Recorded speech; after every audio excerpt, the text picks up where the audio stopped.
High everyone नमस्ते सम्पूर्णमा हजुरहरू सबैजनालाई राधे राधे। म चाहिँ जान निस्केकी छु अहिले मालिनी थान शिलापत्थर मालिनी थान जान भनेर निस्किसकेकी छु अहिले घरबाट।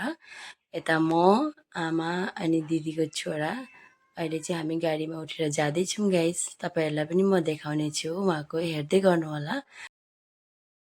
अनि यहाँ चाहिँ हामी कहाँ आइपुग्यौँ तपाईँहरूले पनि हेर्न सक्नुहुन्छ, देख्नुभएको होला जो जो आउनुभएको छ। यहाँ चाहिँ बगीबिल ब्रिज भन्छन्।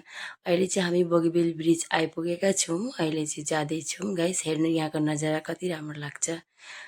अनि त्यसपछि यता हेर्नु मेरो छोरा चाहिँ एकदम डान्स गर्दै जाँदैछ है गाइस। अनि हामी चाहिँ अहिले शिलापत्थर टाउन आइपुग्यौँ। शिलापत्थर टाउन पनि पारबाट अहिले चाहिँ हामी जाँदैछौँ मालिनी थानको रोडमा। हेर्दै गर्नु यहाँको नजारा हेर्नु, पहाडी एरिया कति राम्रो लागेछ। अहिले चाहिँ यहाँ गाउँको रास्ता पस्यौँ हामी, जुन शिलापत्थरको मालिनी थानको रास्ता छ त्यहाँ चाहिँ हामी अहिले पसिसक्यौँ। त्यसपछि हामी फाइनली पुगि पनि सक्यौँ। अनि यता चाहिँ यो मालिनी थानको गेट अहिले एन्ट्री गरिसकेर हामी जाँदैछौँ हिँड्दै हिँड्दै। यहाँ चाहिँ धेरै नै हिँड्नु पर्दो रहेछ। म चाहिँ फर्स्ट टाइम गएको अब मालिनी थान। मेरो नानी पनि म पनि आफै हिँड्छु भन्दै ऊ पनि हिँड्दै जाँदैछ।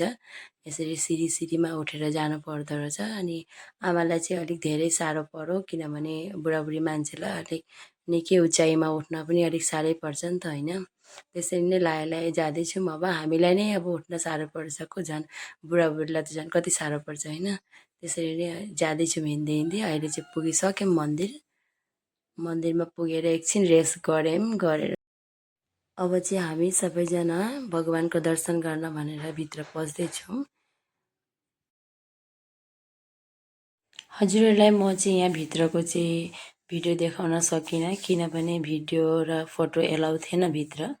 त्यसको लागि मैले तपाईँहरूलाई देखाउन सकिनँ। यहाँ भित्रको चाहिँ पूजा गरेर हामी निस्के पनि सक्यौँ। अब चाहिँ यहाँ निस्केर तपाईँहरूलाई यहाँ देखाउँदैछु म चारैतिर मन्दिरको।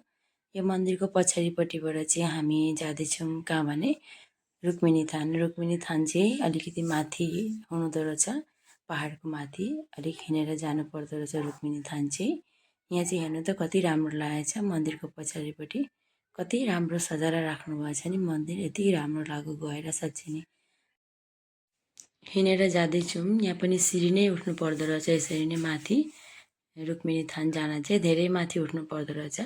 आमा चाहिँ आउन सक्नु भएन, किनभने खुट्टा दुख्छ आमाको, त्यही लागि धेरै माथि उठ्नुपर्छ भनेर।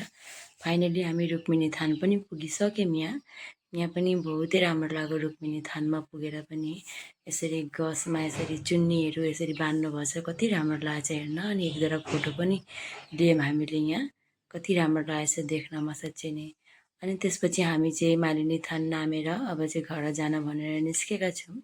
यहाँ चाहिँ मैले अलिकति भिडियो लिएकी छु तपाईँहरूलाई देखाउन भनेर। यहाँ हेर्नु त कति राम्रो लागेछ। आजको लागि यति नै। By by guys, thank you so much.